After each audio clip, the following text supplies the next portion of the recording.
하나님 말씀 요한복음 6장 22절에서 29절의 말씀입니다.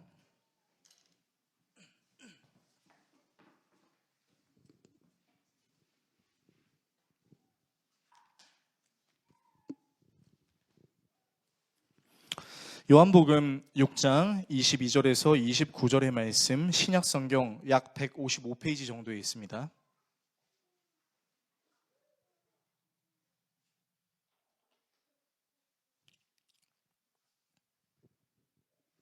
다 찾으신 줄로 알고 한 절씩 교독하시고 마지막 절은 같이 읽겠습니다.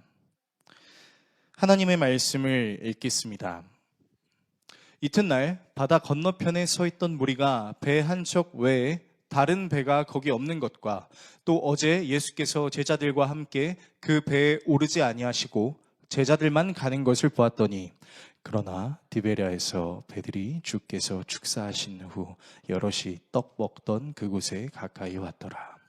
무리가 거기에 예수도 안 계시고 제자들도 없음을 보고 곧 배들을 타고 예수를 찾으러 가버나움으로 가서 바다 건너편에서 만나 라비여 언제 여기 오셨나이까 하니, 예수께서 대답하여 이르시되 내가 진실로 진실로 너희에게 이르노니 너희가 나를 찾는 것은 표적을 본 까닭이 아니요 떡을 먹고 배부른 까닭이로다. 썩을 양식을 위하여 일하지 말고 영생하도록 있는 양식을 위하여 하라. 이 양식은 인자가 너희에게 주리니 인자는 아버지 하나님께서 인치신 자니라. 그들이 묻되 우리가 어떻게 하여야 하나님의 일을 하오리이까? 예수께서 대답하여 이르시되 하나님께서 보내신 이를 믿는 것이 하나님의 일이니라 하시니. 아멘.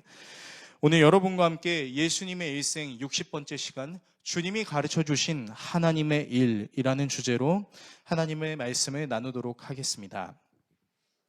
한 대학원생이 졸업 논문을 쓰기 위해서 미술 전시관을 방문했습니다.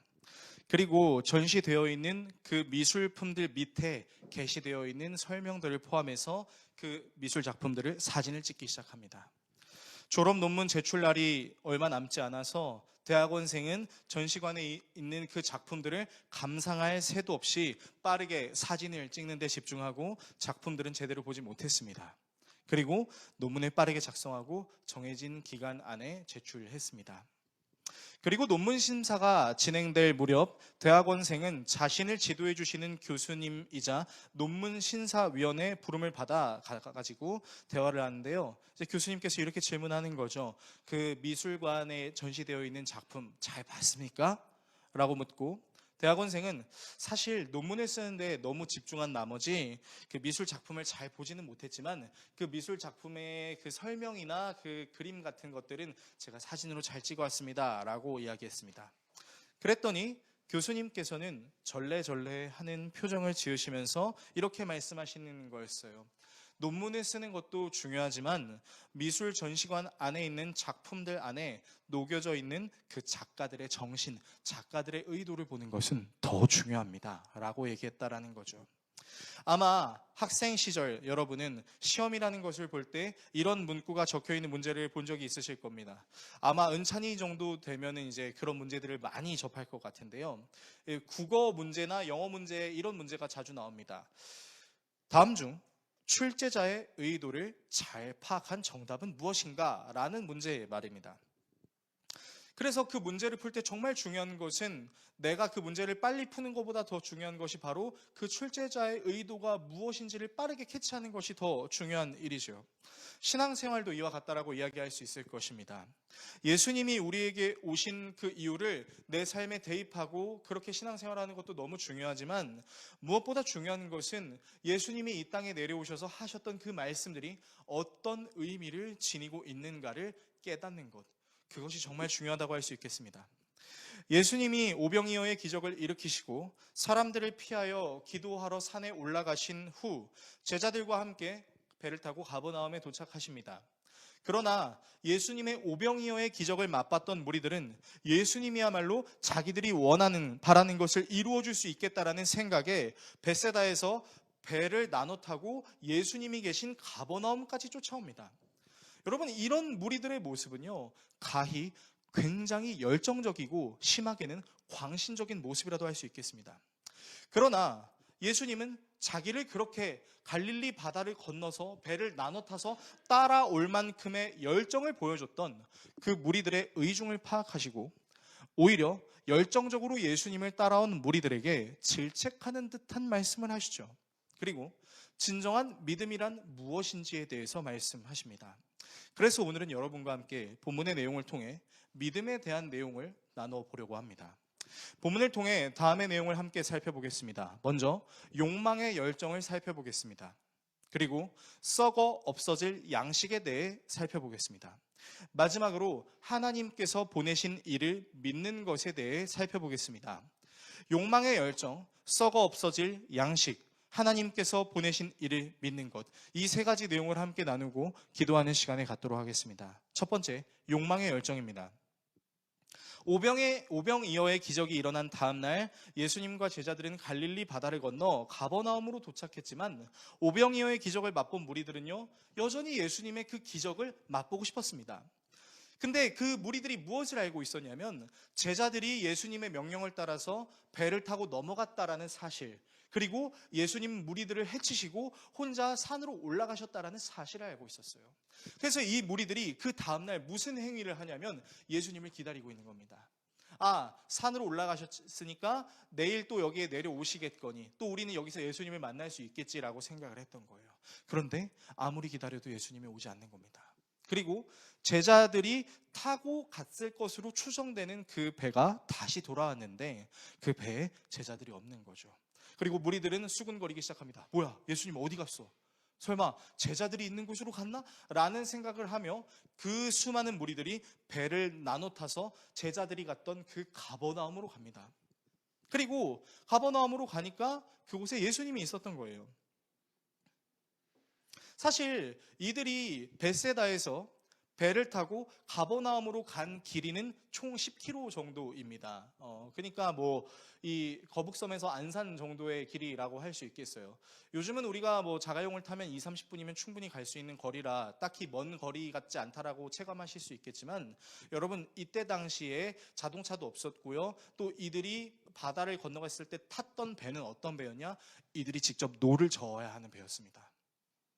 여러분 혹시 배 노를 저어본 분이 계신가요? 여러분들이 뭐 휴양지에서 타는 카약 말고요. 진짜 여러분들이 이렇게 물고기를 잡아 끌어올리는 그 배에 노를 저어보신 적이 있으신가요? 저는 군복무를 동해바다에서 했었어가지고 이제 그걸 몇 번 해봤는데 진짜 힘듭니다. 정말 힘들어요. 혼자 할 수 있는 게 아니죠. 그러니까 이 사람들의 열정이요, 노를 저어서 그 10km 정도 되는 거리까지 어떻게든 나는 예수님을 만나야 돼 라고 따라갔던 그 열정이 사실은 가볍게 말할 수 있는 열정이 아니다라는 것이죠. 그렇게 쉽지 않은 일들을 그들은 열정을 해내면서 끝내 예수님이 계신 가버나움에 도착합니다. 그리고 예수님을 향해 무리들이 이렇게 얘기하죠. 랍비요, 언제 여기 오셨나이까? 자, 여러분, 이 문장을 그냥 우리는 좀 가볍게 지나칠 수 있을 것 같은데요. 여러분, 사실 이 문장에는 예수님을 여기고 있는 이 무리들의 마인드가 어떤지를 여실히 드러내고 있습니다. 자, 이 오병이어의 기적을 경험했던 무리들이 예수님이 지칭했던 호칭이 무엇이었냐면 랍비입니다. 랍비는 당시 하나님의 율법을 잘 가르치는 선생님 정도였던 것이죠. 그런데 이들이 예수님을 랍비라고 칭했던 이유는 예수님을 공경한다라기보다는 이 예수 그리스도를 지칭할 수 있는 딱히 어떤 마땅한 용어가 없는 겁니다. 그래서 여러분, 우리가 모르는 사람을 만났을 때도요, 이제 그 사람을 높여드리기 위해서 경어를 씁니다. 예를 들면 이런 거죠.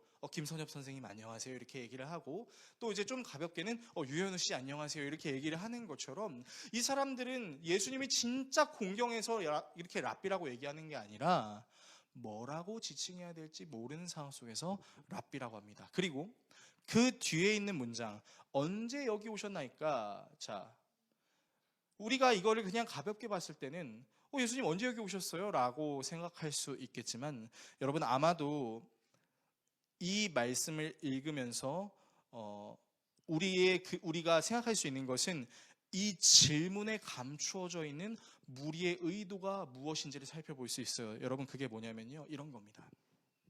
자, 무리들은 예수님께서 오병이어의 기적을 일으키신 걸 봤습니다. 그래서 어떻게 했죠? 왕으로 삼읍시다! 왕으로 삼읍시다! 소리를 질렀습니다. 예수님은 그들의 마음속에 자기를 왕으로 삼으려는 줄 아시고 무리를 해쳤다라고 얘기했어요. 그러면서 어떻게 했습니까? 제자들에게 너희들은 당장 배를 타고 가버나움으로 건너가라라고 말씀하셨죠. 그리고 예수님은 혼자 산으로 올라가셨단 말이에요. 자, 그러면 이 무리들이 가질 수 있는 인식이 뭐예요? 예수님은 자기들이 있었던 그 벳세다에 그대로 있었을 것이라는 추측을 했던 것이죠. 그리고 예수님이 배를 타는 모습을 그 누구도 보지 못했습니다. 그런데 배를 타지도 않았고 그들의 생각 속에 분명히 벳세다 지역에 있었던 그 예수님이 어느 날 갑자기 뿅 하고 가버나움에 있는 것처럼 느꼈다면, 여러분들 지금 이 무리들이 예수님 언제 여기에 오셨습니까? 라고 묻는 이 질문의 저희가 뭔지 조금은 추측하실 수 있겠습니까? 여러분, 이건요, 몇 시에 왔냐라고 묻는 게 아니에요. 어떻게 왔냐고 묻는 겁니다. 아니, 배를 타는 거 보지도 못했는데, 제자들이 배를 타고 넘어가는 건 봤는데, 예수님 산에 기도하러 올라가셨잖아요. 갈릴리 바다를 혹시 뺑 돌아오셨습니까? 뺑 돌아오면 그 거리가 어마어마한데, 절대 하루 만에 예수님의 걸음으로 갈 수 있는 거리가 아닌데 어떻게 여기에 오셨어요? 라고 묻는 거예요. 그리고 그들의 마음엔 흥분이 올라왔을 것입니다. 왜요? 예수님이 병자들을 고쳐주시고 오병이어 복사의 기적을 보여주셨잖아요. 뭐야, 이 예수님 없는 거를 만들어내는 것을 떠나서 순간이동도 가능한가? 예수님 손오공인가? 라고 이제 생각을 하는 거죠. 혹시 손오공을 모르는 우리 어린 친구들은 정말 미안합니다. 제가 지금도 젊지만 젊었던 시절에 정말 많이 봤던 만화에 이제 이렇게 하면서 순간이동하는 캐릭터가 있거든요. 그러니까 이 사람들은요, 지금 엄청난 흥분의 도가니 속에 있는 거예요. 여러분, 성경이 이 사람들의 심리와 이 무리들의 마음이 어땠을지를 표현하지 않는 것일 뿐, 생각해 보십시오. 오병이어의 복사를 일으켰는데 이제는 순간이동까지 한다고? 대박. 이 예수님을 통해서 진짜 내가 원하는 거를 말해도 되겠다. 벅차오르는 거예요. 그리고 그런 무리들의 심리를 예수님이 정확하게 하셨습니다. 그리고 예수님이 팩트 폭격을 하시죠. 어떻게 하십니까? 너희가 나를 찾는 까닭은 표적을 본 까닭이 아니요 떡을 먹고 배부른 까닭이다. 여러분, 이 무리들은요, 오병이어라는 표적이 지니고 있는 진짜 의미는 보지 못한 채 오병이어라는 기적을 일으키신 그 예수가 내가 원하는 거를 다 해줄 수 있을 것 같아 라는 자신의 욕망을 본 거예요. 그리고 그 욕망을 이루기 위해서 열정을 부리죠. 어떤 열정? 열심히 노를 저어서, 죽어라 노를 저어서, 내가 지금 일상생활을 해야 되는 그 시간도 다 내팽겨 쳐두고 내 소원을 들어줄 수 있는 그 예수를 보기 위해 벳세다에서 가버나움으로 건너왔다고요. 여러분, 이거는요, 이렇게 표현할 수 있을 것 같습니다. 신앙이라기보다는 내 욕구를 이루기 위한 종교적 행위라고 말할 수 있을 것 같습니다. 예수님을 알고 싶다라는 마음보다는 예수님을 이용하고 싶은 마음이 더 큰 거예요. 여러분, 정말 슬픈 일이지만 사실 교회에서도 이런 일이 굉장히 많이 일어날 수 있다는 거 여러분 알고 계십니까? 저는 개인적으로 여러분들이 하나님께 결단한 기도의 제목이 있어서 그 기도 제목에 응답하실 하나님을 기대하는 마음으로 개인적으로 일천번제를 드리는 것에 대해서 저는 결코 잘못됐다라고 말씀드리고 싶진 않습니다. 그런데 만약에 여러분이 일천번제를 드렸는데 하나님이 응답하시지 않았다, 내가 원하는 차원으로 응답하시지 않았다라고 해서 여러분이 하나님께 드린 일천번제를 아까워한다면, 여러분 사실 그거 일천번제는 안 한 것만 못한 거다라고 말씀드릴 수 있을 것 같아요. 여러분, 예수님은 이런 신앙생활을 원한 것이 아니었습니다. 예수님은 오히려 그 무리들의 마음속에 있는 욕망으로 인한 열정이 무엇인지를 들춰내심으로 이제 이들에게 진정한 믿음이 무엇인지에 대해 가르치려고 하십니다. 두 번째, 썩어 없어질 양식입니다. 예수님은 무리들의 내면에 있는 생각을 끄집어내실 뿐만 아니라 이들에게 바른 가르침을 주시는데요. 본문 27절의 말씀을 화면을 통해서 같이 읽겠습니다. 너희는 썩어 없어질 양식을 얻으려고 일하지 말고 영생에 이르도록 남아있을 양식을 얻으려고 일하여라. 이 양식은 인자가 너희에게 줄 것이다. 아버지 하나님께서 인자를 인정하셨기 때문이다. 자, 말씀을 잘 보시면요, 예수님께서 지금 이렇게 말씀하세요. 썩어질 양식과 영원토록 남아있을 양식 두 가지를 말씀하시면서 썩어질 양식을 위해 일하지 말고 영원을 위한 양식을 일하라고 말씀하십니다. 그리고 이 양식은 예수님이 주실 것이고, 예수님이 그렇게 하실 수 있는 이유는 하나님 아버지께 도장을 받았기 때문이다 라고 이야기하는데요. 자, 그럼 여러분께 좀 질문하고 싶은 게 있습니다. 과연 예수님께서 말씀하시는 이 썩어 없어질 양식이라는 것이 무엇일까요? 사실 이 본문에 대해서 정말 많은 사람들이 연구하고 해석을 내놓은 것들이 있었는데, 제가 개인적으로 동의하지 않는 부분은 영육 이원론과 영지주의자들의 해석입니다. 그들의 해석에 의하면 이런 겁니다. 몸으로 하는 모든 것은 다 악하고 하나님을 예배하는 것은 다 선하다. 그러므로 이 세상의 것들을 다 즐기지 말고 아무것도 하지 말고 오직 하나님을 예배하는 것만 해야 한다. 우리의 육은 악하고 우리의 영은 착하다라는 생각이죠.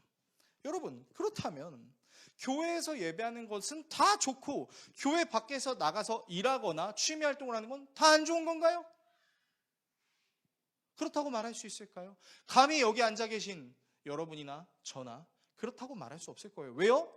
우리는 사실 그것이 정말 썩어질 양식이라고 생각한다면 우리는 썩어질 양식 없으면 안 되는 사람이에요. 그렇지 않습니까? 우리 오늘 교회 처음 방문한 우리 어린이 친구들도 아마 유튜브를 볼 것 같아요. 그런데 어느 날 유튜브가 완전히 사라지게 된다고 우리 친구들 한번 생각해 보세요. 응? 여러분, 절망이에요, 절망.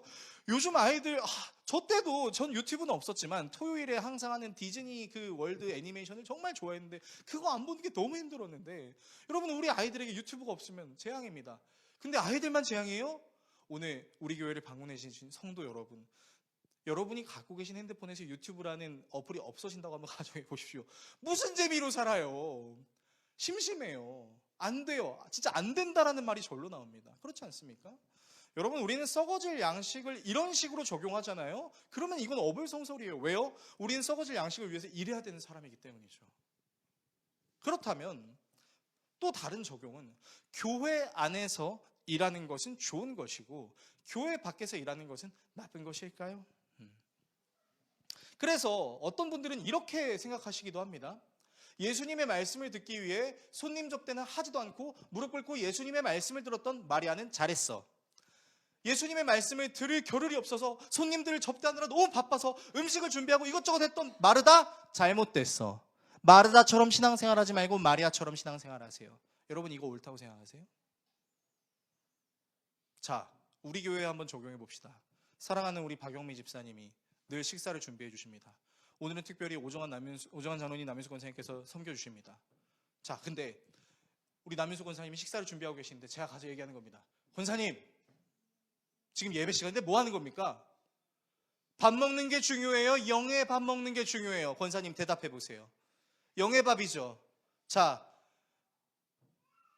행동 그만하시고 예배 드리세요. 자, 그럼 권사님이 목사님 말씀, 하나님 말씀, 제가 목사님 말씀에 순종하겠노라 하시겠어요?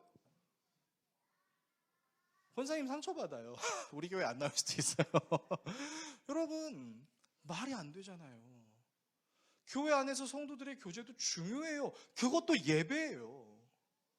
그렇기 때문에 영육 이원론, 교회 안에서는 중요하고 교회 바깥 일은 안 중요하다라는 식으로, 심지어 목사의 설교는 너무 중요하고 성도의 대표 기도와 성도의 섬김은 안 중요하다? 여러분, 이것도 한국교회 망하게 하는 지름길 중에 하나입니다. 제가 누누이 말씀드리잖아요. 저는 성직자가 아니에요. 저는 종교 전문인이에요. 우리 모두 하나님 앞에 왕같은 제사장이고 거룩한 나라, 그의 소유된 백성입니다. 저는 여러분들을 성도로 존중하고 권면하고, 여러분은 저를 영적인 리더로 존중하고 권면하는, 우리는 주 안에서 수평한 관계예요. 근데 그게 자꾸 깨져요. 무슨 목사님의 말씀이 하나님 말씀이라고. 여러분, 하나님 말씀은 성경이 하나님 말씀이죠. 그래서 우리는 이런 식으로 해석해서는 곤란하다라는 거예요. 자, 다시 한번 본문으로 돌아와 봅시다. 자, 과연 예수님께서 말씀하실 썩어 없어질 그 양식이라는 것이 무엇일까요? 예수님의 말씀을 알기 위해서는 우리는 이 본문의 전후 문맥이 무엇을 이야기하고 있는지, 그리고 사도 요한이 이 요한복음서를 저술하면서 강조하고자 했던 내용이 무엇인지를 기반에 두고 해석해야 될 필요가 있습니다. 자, 이 무리들이 가버나움으로 예수님을 찾아왔던 이유는 오병이어의 기적을 맛보고 배가 불렀기 때문이에요. 그래서 이들은 이렇게 생각했을지도 모르겠습니다. 아, 예수님이라는 존재를 내가 정말로 만나게 되면 적어도 내가 배가 고플 일은 없겠네. 항상 배부르겠네. 편안하겠네. 라고 생각을 하는 거예요. 여러분, 근데 유대인들만 이런 생각을 하지 않았습니다. 요한복음 4장에 보면요, 수가성 여인의 내용이 나와요. 그래서 예수님께서 굳이 돌아가야 되는 유대인의 관습상 사마리아 지역에 발도 내밀어가기 싫어하는 그 유대인이셨던 예수님이 사마리아를 통과하셔서 그 사마리아 수가성으로 가서 여인을 만났을 때 이렇게 얘기하죠. 내가 너에게 주는 물은 영원토록 목마르지 않을 물이다. 여러분, 근데 그 예수님의 말씀을 들었던 수가성 여인이 뭐라고 얘기했는지 아세요? 성경을 자세히 보면요, 오, 예수님, 그거 저한테 주세요. 그래서 다시는 제가 물을 기르지 않게 해주세요라고 얘기해요.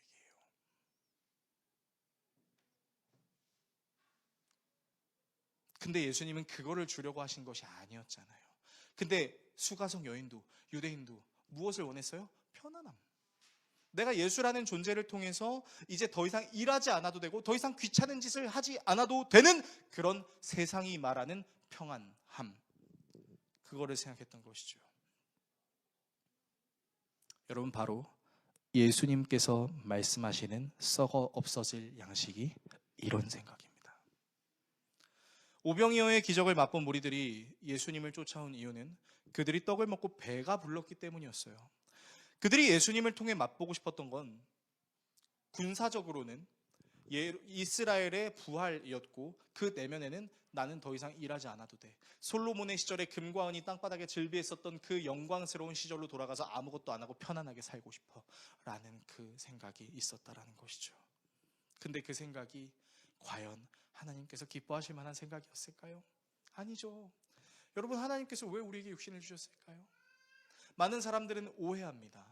우리가 일하는 게 저주라고 얘기합니다. 아니에요. 성경을 자세히 보면 이미 하나님께서 완벽하게 모든 것이 보기에 좋게 창조하신 다음에 뭘 하세요? 명령을 내리시죠. 문화 명령이요. 생육하고 번성하여 온 땅을 다스리라. 하늘과 땅과 바다에 기는 것을 다 정복하라, 다스려라. 여러분, 하나님께서 원래 인간에게 주신 노동은 저주가 아니었어요. 선악과를 먹게 됨으로 하나님이 주신 축복이 저주로 우리에게 다가오게 된 것이었죠. 이 얘기를 제가 여러분들께 왜 말씀드리냐? 여러분, 우리가 하나님의 살아계심과 예수 그리스도의 동행을 느끼지 못한 상태에서 우리가 일하는 건요, 그건 그냥 돈 벌기 위한 수단에 불과하다는 겁니다. 어떻게 회사를 사랑하겠어? 월급만을 사랑하는 거지 라는 마인드로 일을 하게 되는 거죠. 그렇지 않습니까? 근데 하나님께서 우리에게 그러라고 육신을 주셨어요. 얘들아, 회사는 사랑하지 마. 월급만 사랑하렴. 그 월급을 받은 만큼만 일해. 요즘 MZ들은 틀린 것이 아니야. MZ처럼 행동해. 그렇게 얘기하셨을까요? 아니에요. 일하는 건 원래 하나님의 축복이었다고요. 근데 지금 이 유대인들의 마인드에는 뭐가 있어요? 그 하나님께서 가르쳐 주신 축복에 대한 내용을 받아들이고 싶지 않아. 왜? 그냥 힘드니까. 나는 그냥 편안하고 싶으니까. 오, 배불러. 세상에 떡 5개와 물고기 2마리, 초등학생 친구가 그냥 혼자서 다 먹을 수 있는 그 양을 무한대로 복사했다고? 와, 그 예수님이 나와 함께하면 아무런 어려움도 없겠네.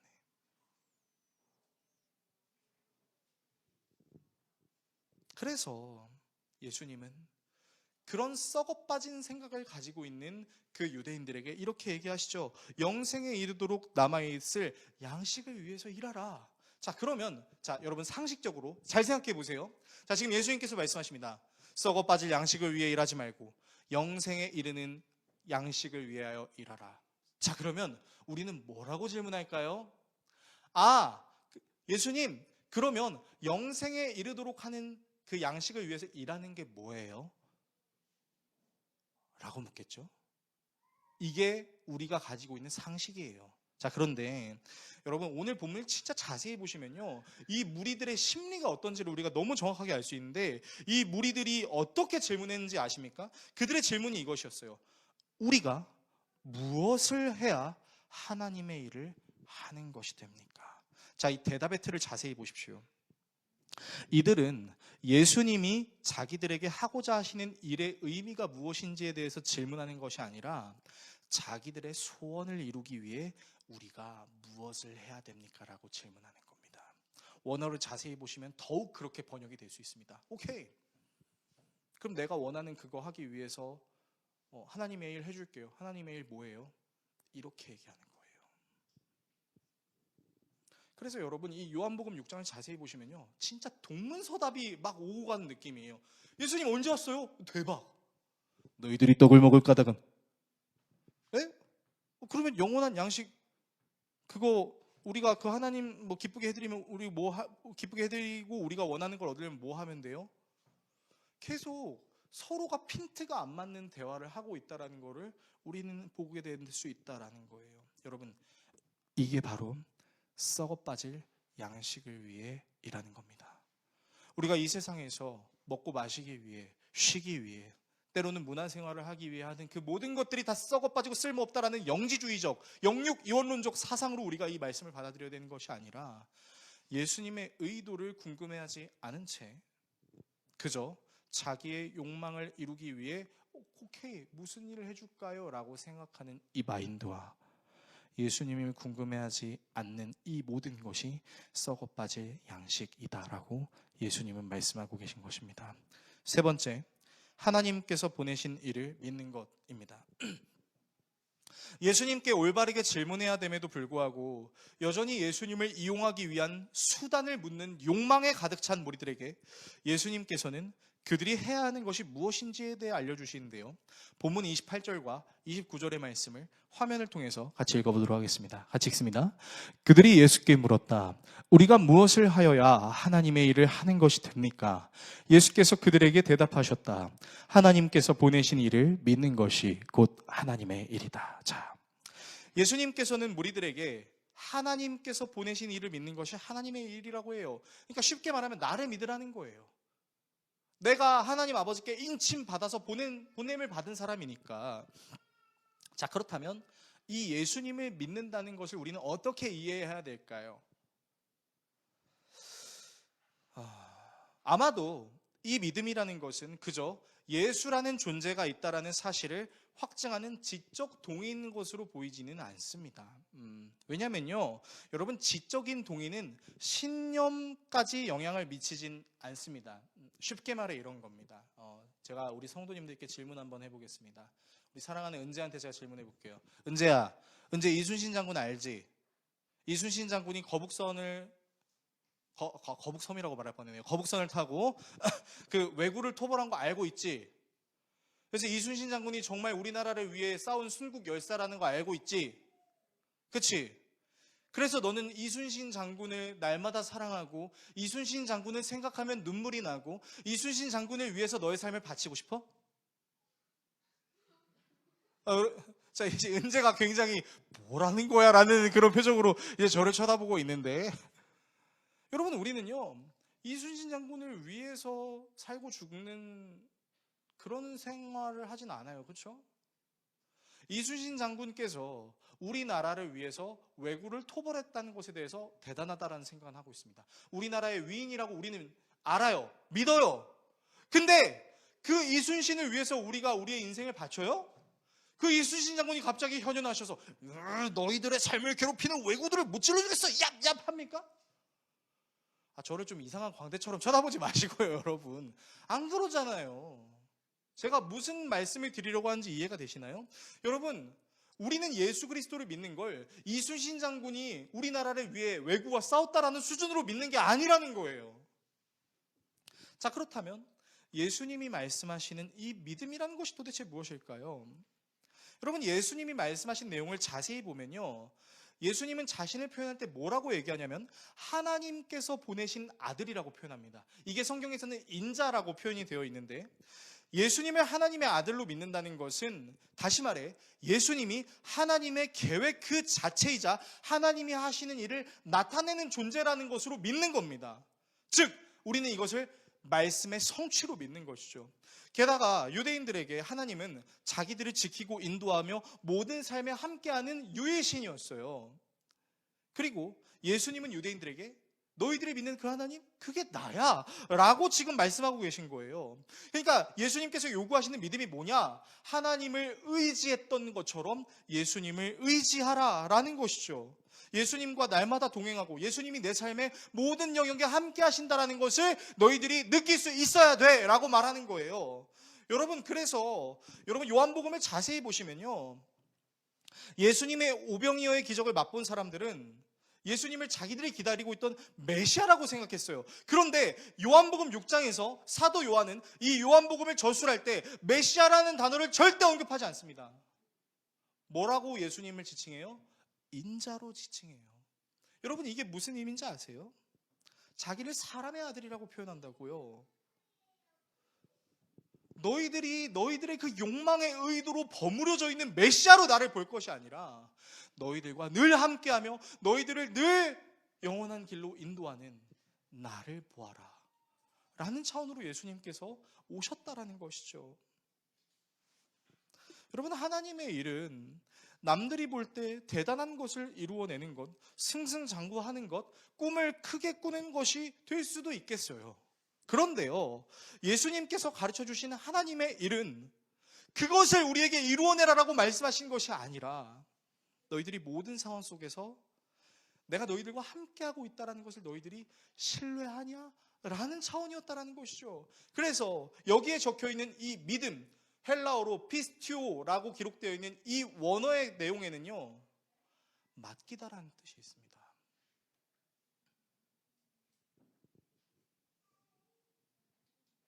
하나님께서 보내신 예수 그리스도를 온전히 신뢰하면서 내 삶을 맡기는 거죠. 그리고 질문하는 거예요. 우리가 어떤 일을 하든 어떤 고민을 가지고 있든 우리가 이 인생을 살아가면서 우리의 그 지식과 이성으로 해석할 수 없는 그 문제들을 예수 그리스도를 통해 우리는 이것을 어떻게 해석하고 어떻게 받아들여야 할 것인가, 이것을 날마다 고민하면서 살아계신 예수님을 느끼는 거죠.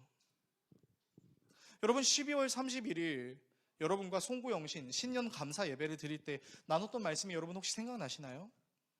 많은 사람들이 오랜 시간 신앙생활 하다가 넘어지는 이유가 뭐라고 제가 말씀드렸죠? 예수님 뭘 할까요? 와, 열심히 봉사했다가 그 봉사가 사실은 예수님이 누구신지를 알아서 하는 기쁨의 봉사가 아니라 그냥 교회에서 시키니까 하는데 사람들이 칭찬해 주니까 잘했어, 괜찮은 것 같네, 교회 활동 재밌네, 나쁘지 않네, 해야지. 예수가 없으니까 탈진하죠. 그래서 계속해서 사역은 늘어나고 1중직, 2중직, 3중직, 4중직이 됐다가 나중에는 근데 내가 이걸 왜 하고 있는 거지? 공황에 빠지고 뭐가 예수를 위한 거지? 예수님 당신은 누구십니까? 우리가 이런 패러다임에 굉장히 빠지게 될 수 있다. 그래서 제가 여러분들과 함께 나눴던 말씀이 사도행전 22장 1절에서 10절의 말씀이 뭐였습니까? 주님 누구십니까? 그리고 주님의 응답을 우리가 들었다면 주님 무엇을 할까요? 순서는 주님 무엇을 할까요? 주님 누구십니까? 이렇게 하는 게 아니라 주님 누구십니까? 주님 무엇을 할까요?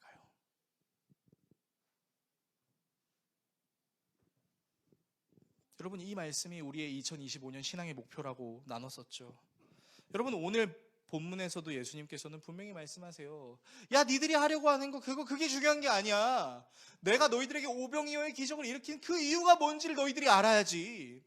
너희들은 표적을 봤어. 오병이어의 표적을 봤지. 그러나 너희는 진짜 표적을 보지 못했어. 그 안에 담겨져 있는 하나님 아버지의 계획을. 예수님 그렇게 말씀하고 계신다는 거죠. 그러면서 예수님께서 말씀하십니다. 하나님의 일이란 하나님께서 보내신 나를 믿는 거다. 단순한 지적 동의가 아니라 순종하면 복받아야지라는 기복신앙을 넘어서 내가 누군지, 내가 행한 일이 무엇인지, 그 일이 너희들에게 삶에 어떤 의미가 있는지, 그래서 그 의미를 가지고 너희들은 어떻게 이 세상을 살아갈 것인지. 예수님은 자기를 통해 무언가를 얻으려는 수단의 믿음이 아닌 자신에게 모든 것을 맡기기를 원하는 신뢰의 믿음을 원하셨던 것입니다. 설교를 정리하겠습니다. 사랑하는 성도 여러분, 우리의 신앙생활이 오병이어의 기적을 경험했던 무리들과 같지 않기를 소망합니다. 여러분, 그들은요, 예수님이 누군지 알려고 하지 않았어요. 그래서 우리가 이제 다음 주 내지는 다다음 주에 우리가 묵상하게 될 거지만, 이 사람들이 예수님을 보고 뭐라고 하는지 아세요? 야, 너 나사렛 그 동네, 거지 같은 동네에 그 목수의 요셉의 아들 아니야? 이렇게 얘기해요.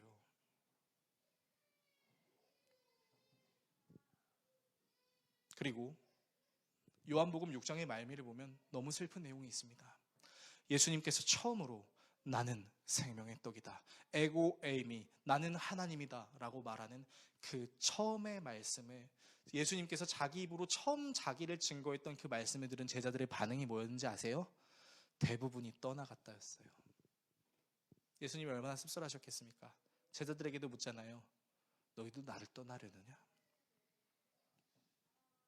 많은 사람들이 예수님을 왜 떠났을까요? 간단해요. 내가 원하는 거 안 들어주니까. 만약 우리가 예수님을 믿는 신앙이 예수님을 기분 좋게 해드리면서 내가 갖고 싶은 것을 얻으려는 수단이라면, 여러분, 그것은 믿음이라는 문제의 출제자이신 하나님의 의도를 정확하게 파악하지 못한 것과 같습니다.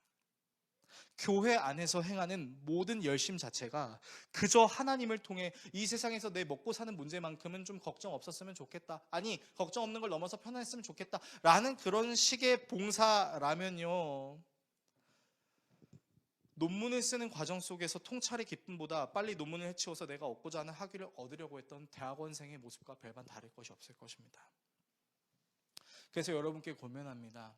여러분, 이 2025년은요 우리가 이전보다 더 예수 그리스도를 많이 알아가는 시간이 되었으면 좋겠습니다.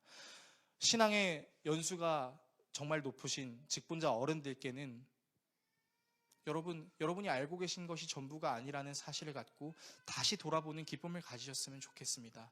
그리고 함께 신앙을 해내가는 젊은 세대, 특히 우리 아이들은요, 이제 아이들에게 권면하고 싶은 건 이거예요. 교회가 재밌는 프로그램하고 간식 주고 노는 것도 좋죠. 그리고 그거를 통해 교회에 아이들이 유입되는 것도 맞아요. 근데 제가 우리 사랑하는 아이들에게 권면하고 싶은 건 그거예요. 이 아이들이 예수 그리스도가 나를 위해 죽은 의미가 무엇인지를 아는 은혜가 있었으면 좋겠어요. 교회에서 그냥 재밌는 거 하고 땡 끝나는 게 아니라, 엄마 나 오늘은, 아빠 나 오늘은 예수님이 이거 했대.